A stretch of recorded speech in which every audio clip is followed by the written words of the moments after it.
Hello बच्चों, welcome back to Indore defence academy YouTube channel. तो जैसे कि बच्चों हमने प्रीवियस लेक्चर में इंपॉर्टेंट टॉपिक्स और पीवाईक्यू कवर किए हैं, इस वीडियो में हम उसी पीवाईक्यू के कंटिन्यूशन में और जो क्वेश्चन है वो लेके आए हैं फिजिक्स से रिलेटेड। और जो भी इंपॉर्टेंट क्वेश्चन है वो आप इसको नोट डाउन करेंगे। आई होप आपने चारों लेक्चर्स को और अच्छे से देखा होगा जो फिजिक्स के हैं, और बाकी के सारे लेक्चर्स भी आप देख रहे होंगे और उनके नोट्स जरूर बना रहे होंगे। ठीक है, तो इसी के साथ अपन आज स्टार्ट करते हैं। ये भी अगेन मिक्स्ड क्वेश्चन होंगे, सारे सब्जेक्ट से, सारे टॉपिक से रिलेटेड। ठीक है, तो pressure of a fluid varies with depth as P equals to P naught plus rho GH where rho is fluid density. This expression is associated with, obviously बात है ये आपको पता होगा, पास्कल्स लॉ है। ठीक है, क्योंकि पास्कल्स लॉ ही बेसिकली आपका फ्लूइड से बात करता है। अगर आपको ये फॉर्मूला नहीं भी आता था तो भी आप देख सकते हैं पास्कल्स लॉ क्या बोलता है कि भाई सारे प्रेशर जो हर जगह इक्वल प्रेशर लगेगा पूरे कंटेनर में। न्यूटन्स लॉ आपको पता है, 3 लॉ है तो ऐसे कुछ एक्सप्लेनेशन इसमें है नहीं। बर्नौलीज थ्योरम आपको पता है कि काइनेटिक एनर्जी, पोटेंशियल एनर्जी और प्रेशर एनर्जी कांस्टेंट होती है। आर्किमिडीज प्रिंसिपल होता है कि किसी भी ऑब्जेक्ट का जितना मास होगा उतना ही पानी या कितना भी फ्लूइड वो बाहर फेंकेगा। ठीक है, तो ये तीनों लॉ तो अलग हो गए, तो पास्कल्स लॉ ही आपका एक राइट आंसर बचा। ऐसे ऑप्शन आप एलिमिनेट कर सकते हो, जितने ज़्यादा ऑप्शन एलिमिनेट करोगे आपसे एग्जाम में उतना सही होने के चांसेस है, क्योंकि बहुत सारे क्वेश्चन आप पढ़ के नहीं जा सकते और इतना सारा पढ़ के नहीं जा सकते। तो आपको वहाँ पर कुछ टाइम पे गैस भी करना पड़ेगा, थोड़ा सा आपको रिस्क भी लेना पड़ेगा। ठीक है, why is argon gas use along with tungsten wire in an electric bulb. तो भाई जो भी आप, अब वैसे तो बंद हो चुके हैं, ठीक है, आपने करंट अफेयर्स में पढ़ा होगा कि पीएम उज्ज्वला योजना है जिसमें इलेक्ट्रिक एलईडी बल्ब्स डिस्ट्रीब्यूट किए जाते हैं ताकि ये जो बल्ब है इनका जो कंजप्शन है वो कम किया जाए, क्योंकि इसमें पावर जो कंज्यूम होता है वो बहुत ज़्यादा होता है। ठीक है, और इसमें टंगस्टन डाला जाता है to increase the life of the bulb. ठीक है, इससे कुछ होता नहीं, बस बल्ब जो है वो ज़्यादा टाइम तक सही रहता है। Which one of the following is the correct relation between kelvin and temperature. ये क्वेश्चन हमने पिछली बार भी कराया था पिछले लेक्चर्स में, और ये बहुत पीवाईक्यू और ये 2023 के सेकंड में भी आया था। ठीक है, तो आप हमेशा कन्वर्जन करके जाना। ठीक है, इसका वैसे बेसिकली कंफ्यूजन इसलिए होता है क्योंकि केल्विन इक्वल्स टू 273 प्लस सी होता है जो कि आपका सेल्सियस होता है। तो अब इन्होंने थोड़ा सा कंफ्यूज कर दिया, इन्होंने केल्विन को टी बोल दिया और सेल्सियस को टीसी बोल दिया। तो रिलेशन ये होता है, तो आपका एक ही रिलेशन सही है जो कि आपका ऑप्शन डी जो है बिल्कुल सही आंसर है। ठीक है, sound wave can not travel through, अपन ने कितनी बार पढ़ लिया, आपने भी कितनी बार देखा होगा कि भाई साउंड वेव को मीडियम की रिक्वायरमेंट होती है, और एक ही जगह है जहाँ पर मीडियम नहीं है जो कि वैक्यूम है। वैक्यूम कहाँ है भैया, यहाँ है, तो ऑप्शन डी जो है आपका बिल्कुल सही आंसर हो जाएगा। ठीक है, which one of the following is the value of 1 nanometre. अब सभी को पता है नैनोमीटर का आपको 10⁻⁹ में होता है ना। अब उन्होंने क्वेश्चन ट्विस्ट कर दिया, उन्होंने बोला सेंटीमीटर में बताओ, तो ये होता है 10⁻⁷ सेंटीमीटर। तो भैया यही मैं बोलता हूँ कि आपको लिंकअप फॉलो करना आना चाहिए। अगर सीडीएस ने एक क्वेश्चन पूछा तो आपको उसका एक लिंकअप क्वेश्चन तैयार रेडी रखना है आपको। ठीक है, अगर उसने एक नैनोमीटर की वैल्यू पूछ रखी तो वो नैनोमीटर को सेंटीमीटर भी पूछ सकता है, तो आप इस साइड में एक नोट्स में एक लाइन लिखने में आपको क्या जा रहा है। ठीक है, तो आप हमेशा लिंकअप जो फॉलोअप क्वेश्चन होते हैं उसको आप रेडी रखें। ठीक है, एक दो आपकी लाइन लिखने से इतना कोई आपकी कॉपी नहीं भर जाएगी, लेकिन आप अगर एक भी क्वेश्चन ज़्यादा लगा के आ जाए, क्योंकि भैया आजकल अगर आपने देखा हो तो कट ऑफ जो है वो वेरी कर रहा है, और बहुत सारे लोग जो एक एक दो नंबर से रह जाते हैं। कट ऑफ 103 चले गए, आपके 102 नंबर आ गए। ठीक है, तो भैया एक एक दो नंबर बहुत ज़्यादा मायने रखते हैं एग्जाम में, और खासकर अगर आप बहुत कम मार्जिन से रह गए तो। ठीक है, consider following statement, there is no net momentum on a body which is in equilibrium. बिल्कुल सही बात है। The momentum of a body is always conserve, नहीं, आपकी जब ग्रेविटी वगैरह होती है तो आपका जो मोमेंटम है चेंज होता है। Kinetic energy of an object is always conserve, बिल्कुल गलत। इलास्टिक में ही होता है, सिर्फ इन इलास्टिक में नहीं होता है। तो 2 और 3 तो गलत हो गए, ओनली 1 ऑप्शन सही, मतलब सिर्फ डी आंसर सही है। ठीक है, तो आप जब भी पीवाईक्यू लगाएंगे तो साथ में उसकी डिटेल भी पढ़ते जाएं। ठीक है, जैसे अगर अपन याली क्वेश्चन को देखें तो उसमें क्या बोला है, momentum of body is always. अब देखो ये एक और आप सीडीएस जो है वो एक्सट्रीम वर्ड यूज करता है, यूपीएससी जो एक्सट्रीम वर्ड्स यूज करता है। इन एक्सट्रीम क्वेश्चन को भी आप ध्यान में रखेंगे कि हमेशा होता है या नहीं होता है जब भी आपको एक्सट्रीम वर्ड देखेंगे। ठीक है, अब मैं आपको ऐसा रटा नहीं रहा हूँ, लेकिन जनरली आप 80 to 90% देखेंगे जो एक्सट्रीम वर्ड्स वाले क्वेश्चन होते हैं वो गलत होते हैं, ऑप्शन जो रहते हैं वो गलत होते हैं। ठीक है, working of safety fuse depends upon, तो भाई जो सेफ्टी फ्यूज होता है आपको पता होगा, आपने करंट इलेक्ट्रिसिटी जब चैप्टर पढ़ रहे होंगे तो आपने फ्यूज़ एक डिवाइस पढ़ा होगा जो कि आपके घर के जो भी इलेक्ट्रॉनिक डिवाइसेस होते हैं उसको बचाता है। कैसे बचाता है? जब करंट बहुत ज़्यादा फ्लो होता है, जब करंट का जो अमाउंट होता है, जो एम्पियर होता है, अचानक से बढ़ जाता है तो जो आपका फ्यूज़ है वो मेल्ट हो जाता है, जिससे करंट फ्लो नहीं हो पाता है। ये दो प्रिंसिपल काम करता है, एक हीटिंग इफेक्ट और एक है आपका बेसिकली करंट पे भी डिपेंड करता है। तो magnitude of current and heating effect of current, ये दोनों इफेक्ट नहीं है, केमिकल इफेक्ट हटा दो, तो only 3 and 4 are the right answers. ठीक है। An electron and protein starting from the rest are accelerated through a potential difference, ये शायद अपन ने पिछली बार भी ये क्वेश्चन किया था। ठीक है, ये 2017 का और अपन 2018 के, तो आप देखिए कि पीवाई के रिपीट होते हैं। ठीक है, तो वहां पर भी अपन ने देखा था कि जिसका मास कम होगा speed of electron will be higher than that of proton. ठीक है, ये कॉन्सेप्ट मैं ऑलरेडी बता चुका हूँ। Two wires are made up of same length and area of cross section, wire one has made up of copper. अच्छा, wire one जो है कॉपर से बना हुआ है और वायर टू जो है वो एल्यूमिनियम से बना हुआ है। अब वो पूछ रहा है कि क्या किसका जो रेजिस्टेंस है, resistance of wire one will be higher than that of wire two, तो पहले जो वायर उसका रेजिस्टेंस ज्यादा है या दूसरे वायर के, तो भाई जो कॉपर होता है उसका रेजिस्टेंस हमेशा कम होता है, क्योंकि copper is very good conductor. अगर आपसे क्वेश्चन पूछा जाए कि which of the best conductor of the world, कौन सा सबसे सबसे बेहतरीन है, सिल्वर होता है। ठीक है, आप जनरली कॉपर लगाते हैं क्योंकि हम जनरली घरों में कॉपर यूज करते हैं, हम सिल्वर यूज नहीं कर सकते, है ना, आपको भी पता है क्यों, एक्सपेंसिव है, लेकिन हम कॉपर यूज कर सकते हैं, इसलिए हम जनरली कॉपर को मानते हैं। लेकिन कॉपर बहुत अच्छा कंडक्टर है ऑब्वियसली, उसके बाद ही एल्यूमिनियम वगैरह आते हैं। तो resistance of wire two is higher that of wire one. ठीक है, कोई डाउट नहीं, इजी सा क्वेश्चन था ये। A ray of light incident on a plane mirror at an angle of 40 degree, तो भाई एंगल ऑफ इंसिडेंस कितना हो गया 40। क्या पूछ रहा है, उसका कितने एंगल से वो डेविएट होगा, तो सेम एंगल से होगा भैया, क्योंकि मिरर पे आपका जो एंगल आई है और एंगल आर जो है वो बराबर होता है, क्योंकि ये लॉज ऑफ रिफ्लेक्शन में होता है।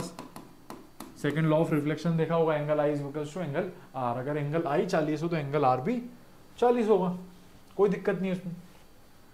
अब बता रहा है इंफ्रारेड, विजिबल और UV rays light have different properties, बिल्कुल सही बात है। विच ऑफ द फॉलोइंग जो इसमें से करेक्ट नहीं है, मतलब कुछ चीजें, 3 ऑप्शन जो आपका करेक्ट है और एक ऑप्शन गलत है। The wavelength of infrared is more than that of UV rays, मैंने आपको पिछली बार भी बोला था कि जब आप स्पेक्ट्रम पढ़ेंगे तो आप वेवलेंथ और ये सब पढ़ के आएंगे, तो ये तो बिल्कुल सही बात है। The wavelength of a UV is smaller than that of visible, ये भी बिल्कुल सही बात है। The photon energy of visible light is more than that of infrared, बिल्कुल सही बात है। The photon energy of UV is lesser than, नहीं भैया हायर देन, ये लेसर नहीं होगा, ये हायर होगा। ठीक है, मैं आपको रीजन बता देता हूँ, क्योंकि जो फोटोन एनर्जी होती है, वो डायरेक्टली प्रोपोर्शनल होती है फ्रीक्वेंसी के। अब आपको पता है कि जो यूवी रेज है उसकी फ्रीक्वेंसी ज्यादा है, अगर फ्रीक्वेंसी रे ज्यादा है तो आपकी जो फोटोन एनर्जी वो भी ज्यादा होनी चाहिए, ना कि कम होना चाहिए, तो यहाँ पर ज्यादा आएगा। ठीक है, तो जब भी आप ऐसे क्वेश्चन पढ़े तो आप उसका एक्सप्लेनेशन जरूर समझे, उसको नोट डाउन करें, जब भी आपका क्वेश्चन सही बनेगा। ठीक है, after using for some time big transformer get heat up, this is due to the fact, ये अगेन क्लास 12th का आपने देखा होगा, थोड़ा बहुत ही चेंज हो चुका है, ये क्लास 12th का टॉपिक है। ठीक है, और इसका current produce heat in the transformer, बिल्कुल गलत बात है। हाइपरस्टेसिस loss occurs in the transformer, बिल्कुल सही बात है। Liquid use for cooling gets heated, तो ऑप्शन 2 and 3 आपका फर्स्ट वाला जो करंट कैसे हीटअप हो सकता है ना। A person is standing on the frictionless horizontal ground, how can he be moved by a certain distance on his, तो जंपिंग से नहीं कर पाएगा, रनिंग, रोलिंग, स्नीजिंग से कर पाएगा। ठीक है, तो वो बैकवर्ड डायरेक्शन के आगे चले जाएगा। ठीक है, Joule Thomson process is an extremely useful and economic for attaining low temperature, the process can be categorize as, तो कौन सी ऐसी प्रोसेस है जिसको जूल थॉमसन प्रोसेस बोला था, जो कि बहुत ज़्यादा इकोनॉमिक है। ठीक है, तो बेसिकली वो एडियाबेटिक प्रोसेस होती है, बहुत इकोनॉमिक होती है। बेसिकली एडियाबेटिक प्रोसेस वो होती है जिसमें ना ही हीट और ना ही मैटर का ट्रांसफर होता है सराउंडिंग बॉडीज में, लेकिन ट्रांसफर होता है in the form of work. आपका सिर्फ वर्क के फॉर्म में ही ट्रांसफर होता है और ये इसीलिए इकोनॉमिक सिद्ध होती है। ठीक है, लेकिन थर्मोडायनेमिक्स का टॉपिक है। ठीक है, ultrasonic waves are produced by making of, तो ये पीजो इलेक्ट्रोनिक एक मटेरियल होता है जो कि आपके साउंड वेव में क्रिएट होता है, साउंड वेव्स बनाने में यूजफुल होता है बहुत ज़्यादा। ठीक है, नेक्स्ट क्वेश्चन देखते हैं हम। A person throws an object on a horizontal frictionless plane surface. It is noticed that there are two forces acting on the object, gravitational pull and normal reaction of the surface. According to third law of motion, the net result force is zero. जो net resultant force है वो zero है, ठीक है, ये आपका third law of motion बताता है, ठीक है। तो इसमें क्या होता है कि the object will be move with acceleration, क्या इसमें ये होगा, the object will move with deceleration या deceleration, the object will move with constant speed but varying direction, या the object will move with constant velocity. तो भाई जब उसका रिजल्टेंट फोर्स जीरो आएगा तो हम ये मानेंगे कि जो ऑब्जेक्ट है वो कांस्टेंट वेलोसिटी से मूव कर रहा होता है, ठीक है, या आपने लॉज ऑफ मोशन में भी पढ़ा होगा। Consider the following statement, the chain reaction process, अभी अगेन न्यूक्लियर फिजिक्स का आपका टॉपिक है, ठीक है। The chain reaction process is used in nuclear bombs to release a vast amount of energy, but in nuclear reactor there is no chain reaction. आपको थोड़ा बहुत extreme word दिख गया होगा, no chain reaction in a nuclear reactor, the reaction is controlled while in a nuclear, बिल्कुल सही बात है, 2 वाला आपका सही है। वैसे तो अगर आप ऑप्शन देखो तो एक ही ऑप्शन में 2 वाला है, फिर भी हम पढ़ लेते हैं, ठीक है। जब आपको कोई चीज देखो, ऐसे क्वेश्चन में जितने ज्यादा ऑप्शंस, जितने ज्यादा वो सेंटेंस देता है ना, उतने ज्यादा ऑप्शन उसको बनाना पड़ता है। आपको अगर 2-3 ऑप्शन जो पता है ना तो आप इजीली एलिमिनेट कर सकते हो। और गोल्डन रूल ये एग्जाम निकालने का कि अगर आपको 2 ऑप्शंस आप एलिमिनेट कर पा रहे हो तो आपको क्वेश्चन मस्ट अटेम्प्ट करना चाहिए। एक अगर आप ऑप्शन एलिमिनेट कर पाओ तो आपका सही होने के 33% चांसेस है। मतलब आपको आपके सही और गलत दोनों देखने होंगे, या जो आपके नंबर ऑफ क्वेश्चन आपने जितने अटेम्प्ट किए वो देखने होंगे, ताकि आप उस क्वेश्चन को भी लगा पाए, ताकि क्योंकि उसकी सही होने की प्रोबेबिलिटी 33% है। तो आपको ये कैलकुलेशन सब एग्जाम हॉल में वेट के करना होता है, ठीक है। जिन बच्चों का इंग्लिश बहुत अच्छा होता है लेकिन जीएस स्ट्रांग नहीं होता, वो ऐसे अप्रोच में थोड़ा बहुत जा सकते हैं, क्योंकि रिस्क लेना बहुत जरूरी है, ठीक है। When a piece of pure silicon is doped with aluminium, ठीक है, तो बेसिकली जो सिलिकॉन है उसके पास 4 वैलेंसी होती है और एल्यूमिनियम का 3 होती है, तो एक होल बच जाता है, ठीक है, एक होल बच जाता है। जो भी होल्स होते हैं वो पॉजिटिव टाइप कैरियर होते हैं, ठीक है, और पॉजिटिव कैरियर मतलब पी टाइप, तो basically the doped silicon piece will be become P type. N type वो होते हैं जो नेगेटिव होते हैं, जिसमें इलेक्ट्रॉन ज्यादा हो जाते हैं, ठीक है। तो होल जो रहते हैं वो पॉजिटिव कैरियर होते हैं, जो इलेक्ट्रॉन होते हैं वो एन नेगेटिव होते हैं, ये आपको पता हो। Suppose voltage V is applied across a resistance R, the power dissipated in the resistance is P. Now the sum voltage V is applied across a parallel combination of 3 resistance. भाई power पता है हमको 3 होता है, और 3 resistance के तो V² upon में R पावर होता है, तो ये हो जाएगा 3 × P, बेसिकली आपका 3P जो आंसर हो जाएगा, ठीक है। सेकेंड केस की बात कर रहा है जिसमें 3 बार पावर डिसिपेट हो जाएगा, ठीक है। पावर के आपको 3 इक्वेशन पता होगी, P = VI होता है, P = V² अपॉन R होता है, ये आपके सारे 3 इक्वेशन होते हैं, ठीक है।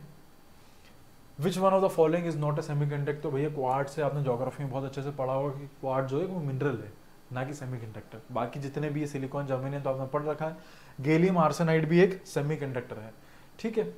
A parallel plate capacitor with air in between the plates has, तो बेसिकली आपने पैरेलल प्लेट कैपेसिटर ऐसे नहीं पढ़ा होगा, और वैसे भी इतना इंपॉर्टेंट ऐसा आता भी नहीं है, ठीक है। लेकिन आप एक बार PYQ को देख के चले जाए, अगर by chance same question repeat हो जाता है तो फिर आपको बेनिफिट करेगा, ठीक है।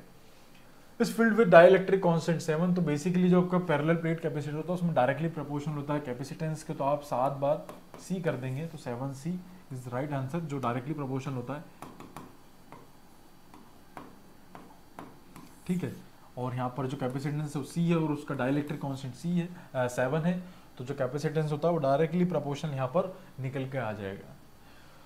Which one of the following does the centre of mass lie outside the centre, outside the body, तो भाई सेंटर ऑफ मास क्या होता है? सेंटर ऑफ मास होता है जहाँ पर पूरी बॉडी का मास कंसंट्रेटेड होता है। फॉर एग्जांपल अगर मुझे इस पेन को बैलेंस करना है तो मुझे इस पॉइंट पे रखना पड़ेगा जहाँ पर इसका पूरा मास कॉन्सेंट्रेटेड हो रहा है, लेकिन ये तो इनसाइड हो रहा है। वो पूछ रहा है कि इनमें से किसका जो है वो बाहर हो रहा हुआ, तो बेसिकली फाउंटेन पेन का भी बीच में होगा, क्रिकेट बॉल का भी एकदम सेंटर में होगा जो कि इनसाइड होगा, बुक का भी आप गोल घुमाते होंगे आप बुक, तो बेसिकली एक रिंग ही है जिसका सेंटर ऑफ मास जो आउटसाइड पड़ता है, क्योंकि उसके रिंग जो बीच में से हॉलो रहती है, ठीक है। तो ये आपके सारे PYQ कवर्ड हो गए। अगर आपको ये सारे क्वेश्चन अगेन CDS एग्जाम के पहले अटेम्प्ट करना है तो आप इसको स्कैन कर लेंगे और आपका पूरा क्वेश्चन जो है वो निकल के आ जाएगा, ठीक है। और इसी टाइप से आपके लिए और भी सब्जेक्ट्स के PYQs है, जो भी इंपॉर्टेंट टॉपिक्स है वो हम लेके आएंगे, और जिसमें आपका जो बेसिक इंपॉर्टेंट टॉपिक्स है जो बच्चे अभी क्रैश कोर्स करना चाह रहे हैं, ठीक है, उनके लिए बहुत ज़्यादा हेल्पफुल रहेगा। तो आई होप आपने ये सारी चीज़ें देखी होगी, फिजिक्स की, बायोलॉजी की, जितने भी लेक्चर्स डल रहे हैं, और आपको मज़ा आ रहा हो।